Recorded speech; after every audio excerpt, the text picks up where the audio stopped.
আমি ওনাকে প্রস্তাব দিয়েছিলাম, আমার ওনাকে ভালো লাগতো, সবারই যেরকম ওনাকে ভালো লাগে।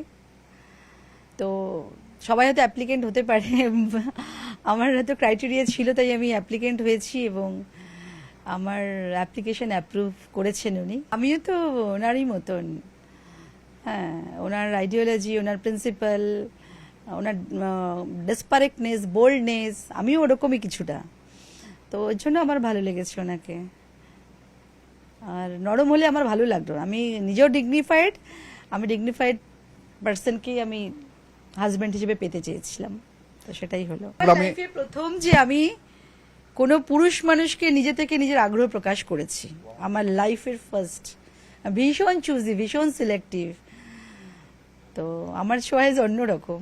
17 বছর ইমোশনাল ভ্যাকিউমের মধ্যে দিয়ে কাটিয়েছি, তাও কখনো নিজেকে কোনোভাবে কোনো ইনভলভমেন্ট হতে দিইনি। উনি একমাত্র পার্সন আমার মনে হয়েছে, না এই মানুষটা আমার মনের মতন, ওনাকে আমি হাজব্যান্ড হিসেবে পেলে আমার লাইফের রেকটিফিকেশনও হবে এবং আমি বাকি লাইফটা, আমি ওনাকে রেসপেক্ট করি। ভালোবাসাটা কি জানেন তো, সম্মান তা আগে দরকার, রেসপেক্ট না থাকলে ভালোবাসার পরিপূর্ণতা আসে না। আমি ওনাকে খুব রেসপেক্ট করি।